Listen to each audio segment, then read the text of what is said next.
को आपको पढ़ना है। आज की क्लास में हम बात करेंगे शैशवा अवस्था, तो हमने पिछली क्लास में पढ़ लिया था। आज की क्लास में हम बाल्यावस्था के बारे में बात करने चल रहे हैं। बहुत अच्छे से, छोटा सा वीडियो है, अच्छे से पढ़िए और एग्जाम में खूब धमाका करके आइए। देखिए, सबसे पहले हमने कहा कि बाल्यावस्था जो है वो हमारे जीवन की सेकंड स्टेज है, सेकंड अवस्था, द्वितीय अवस्था जिसे आप कह सकते हैं। जन्म के बाद सबसे पहली अवस्था हमारी कौन सी थी? शैशवा।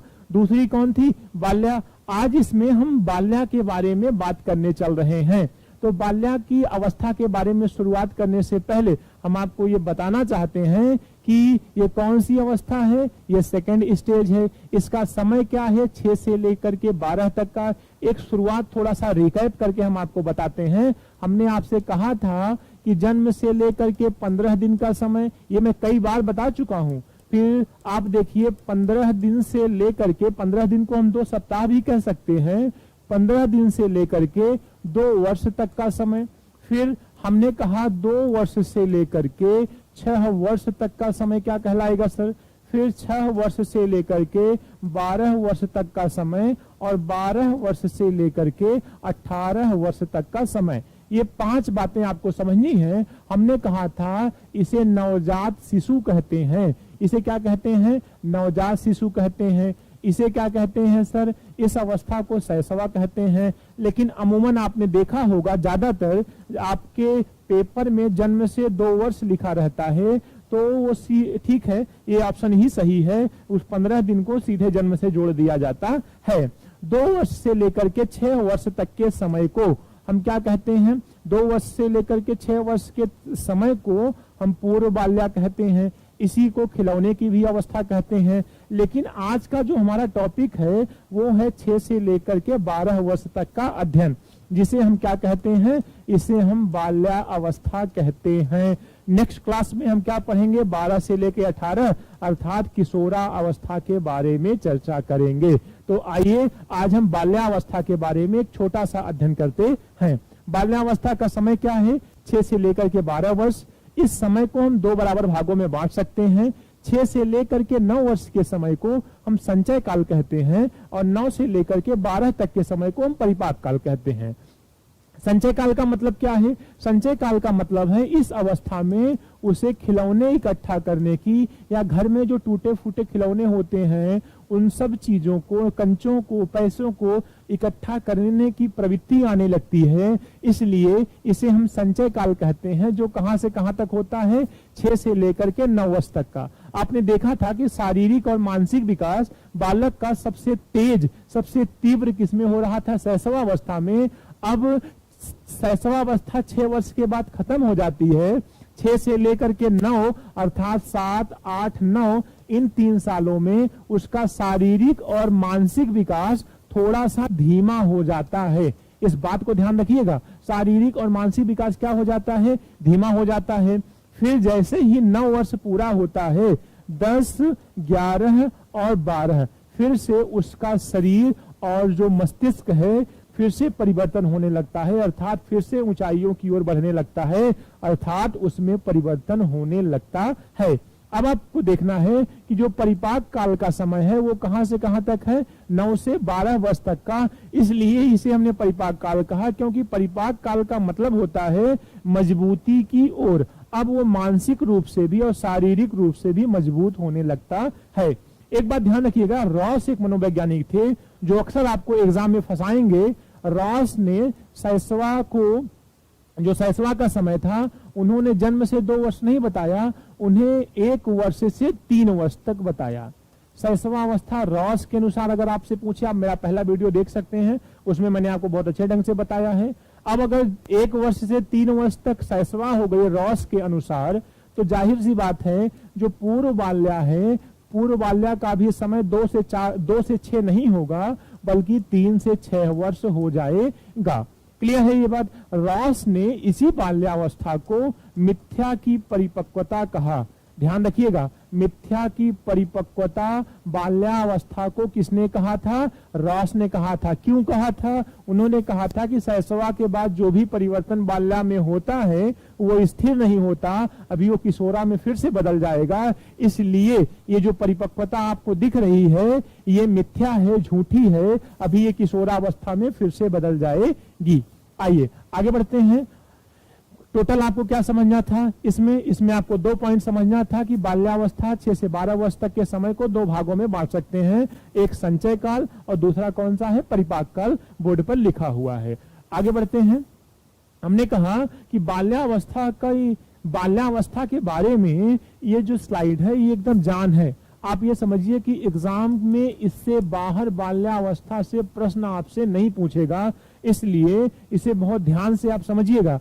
हमने कहा था कि शैशवा में वो अतार्किक चिंतन करता है। अतार्किक चिंतन का मतलब होता है जिसका कोई तर्क नहीं होता, फालतू के प्रश्न करता है, लेकिन बाल्यावस्था में ये तार्किक चिंतन करना स्टार्ट करता है और इसके अंदर प्रबल जिज्ञासा होती है किसी कार्य के कारण को जानने के लिए। ये कैसे हुआ, क्यों हुआ, कहां हुआ आदि प्रश्नों को प्रबल जिज्ञासा मजबूती के साथ ये जानना चाहता है, समझदारी के साथ। अब देखिए ये मूर्त चिंतन का मतलब ध्यान रखिएगा, बाल्या में मूर्त चिंतन, अभी जब किशोरा पढ़ाएंगे तो किशोरा में यही बालक अमूर्त चिंतन करने लगेगा। मूर्त चिंतन का मतलब जैसे इस घड़ी के बारे में सोचना, इस माइक के बारे में सोचना, इस पेन के बारे में सोचना। मूर्त कहने का मतलब जो वस्तु उसके समक्ष, उसके सामने उपस्थित होती है उसी के बारे में वो सोच पाता है बाल्यावस्था में। फिर देखिए इसे खेल की अवस्था कहते हैं, याद रखिएगा, ध्यान दीजिएगा। खिलौने की अवस्था किसे कहते हैं? पूर्व बाल्या को। लेकिन खेल की अवस्था किसे कहते हैं? इसे कहते हैं बाल्यावस्था को। यहां कंफ्यूजन नहीं होनी चाहिए।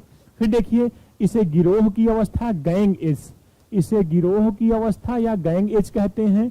इसे जीवन का आदर्श काल नहीं अनोखा काल कहते हैं, निर्माण काल नहीं अनोखा काल कहते हैं। याद रखिएगा शैशवा में हमने क्या कहा था? निर्माण काल, सीखने का आदर्श काल, लेकिन बाल्यावस्था को अनोखा काल कहते हैं। इस बात को ध्यान रखिएगा, इसको भूलिएगा नहीं और आपको कंफ्यूजन नहीं होनी चाहिए। अनोखा काल को हम मतलब बाल्या को अनोखा काल किसने कहा था? मनोवैज्ञानिक थे कोल एवं ब्रुस। ठीक है, कोल एवं ब्रुस ने बाल्यावस्था को क्या कहा था? अनोखा काल कहा था, जीवन का अनोखा काल। इसे गंदी अवस्था कहते हैं क्योंकि हमेशा खेलता रहता है, कपड़े वगैरह इसे गंदे, आंतरिक रूप से गंदा नहीं बाह्य रूप से गंदा होता है। इसे स्मार्ट एज कहते हैं, स्फूर्ति की अवस्था कहते हैं, मतलब बहुत अच्छे से बड़ा स्फूर्तवान होता है दौड़ने में, खेलने में, कूदने में, किसी काम को करने में। ठीक है, एलिमेंट्री स्कूल एज आया हुआ प्रश्न देखिए, जो प्रश्न आया हुआ है वो मैं आपको बता देता हूं। एलिमेंट्री स्कूल एज मतलब प्रारंभिक या प्राथमिक विद्यालय की अवस्था किसे कहते हैं? इसी को कहते हैं, ये आया हुआ प्रश्न है। रॉस ने इसे मिथ्या की परिपक्वता कहा था। इसे क्या कहा था? मिथ्या की परिपक्वता। किसने कहा था? रॉस ने कहा था। अभी हमने आपको बताया था शारीरिक और मानसिक विकास क्या हो जाता है? स्थिर हो जाता है। निरुद्देश्य भ्रमण, याद रखिएगा ये भी एग्जाम की दृष्टि से जरूरी है। निरुद्देश्य भ्रमण का मतलब ये होता है ये घूमता रहता है, घूमने के लिए ज्यादा मतलब इसके अंदर इच्छाएं होती हैं और ऐसा घूमना जिसका कोई उद्देश्य नहीं होता। कुछ साइकिल चलाते चला जा रहा है, फिर वापस चला आ रहा है, आप पूछिए कहाँ गए थे नहीं पता, केवल ऐसे घूमता रहता है जिसका कोई उद्देश्य नहीं होता है। फिर देखिए हड्डियों की संख्या मैंने आपको बताई थी 270 कहाँ थी? शैशवावस्था में थी, लेकिन यहाँ पे हड्डियों की संख्या बढ़ जाएगी। कैसे बढ़ जाएगी? क्योंकि जो पतली पतली हड्डियां आपस में जुड़ी होती हैं वो अलग अलग हो जाती हैं और बाल्यावस्था में हड्डियों की संख्या कितनी हो जाती है? 350 हो जाती है। और दांतों की संख्या मैंने आपको बताया था कि 6 वर्ष में उसके दूध के दांत गिरना स्टार्ट होते हैं और स्थायी दांत आना चालू होते हैं और 12 वर्ष तक इन स्थायी दांतों की संख्या कितनी हो जाती है? 27 से 28 हो जाती है। अभी जब ये किशोरावस्था में जाएगा तो 28 में 4 और दांत आ जाएंगे जिसे अक्ल के दांत कहते हैं या विजडम टीथ कहते हैं। अब जब भी इसकी किशोरावस्था 18 वर्ष में पूरी होगी तो इसके अंदर दांतों की संख्या कितनी हो जाएगी? 32। फिलहाल अभी दांतों की संख्या 27 से 28 ही 12 वर्ष तक बाल्यावस्था तक होती है। चलिए, आई होप ये बात आपको बहुत अच्छे से समझ में आई होगी। एग्जाम की दृष्टि से ये स्लाइड जान है, इसे अच्छे से एक एक पॉइंट्स को याद करके जाइएगा एग्जाम में। आगे बढ़ते हैं। हमने कहा कि 8 वर्ष का जब बालक होता है तो वो कविता और कहानियों को याद करने लगता है। ठीक है, कविता और कहानी वो कब याद करने लगता है? 8 वर्ष में। एक दिन किसी क्लास में हम आपको पूरा पढ़ाएंगे कि एक सप्ताह में कौन सी विशेषता, 1 साल में, 2 साल में, 3 साल में, है ना। इस प्रकार से पूरा शैशवा से लेकर के बाल्या तक की विशेषता हम आपको एक छोटे से वीडियो में बताएंगे।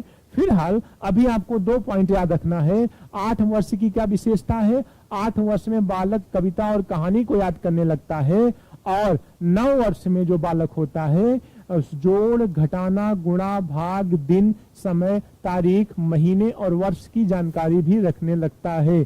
किस वर्ष में? 9 वर्ष में। ये कैसा मतलब पर्यवेक्षण है, किस प्रकार का निरीक्षण किया गया? मनोवैज्ञानिकों ने बच्चों को देखा और बताया कि 8 वर्ष में उसके अंदर कविता और कहानी याद करने की योग्यता आने लगती है, और 9 वर्ष में जोड़, घटाना, गुणा, भाग, समय, तारीख, महीना, वर्ष, इसको ऐसे याद कर सकते हैं जैसे यहाँ पे 9 लिखा हुआ है।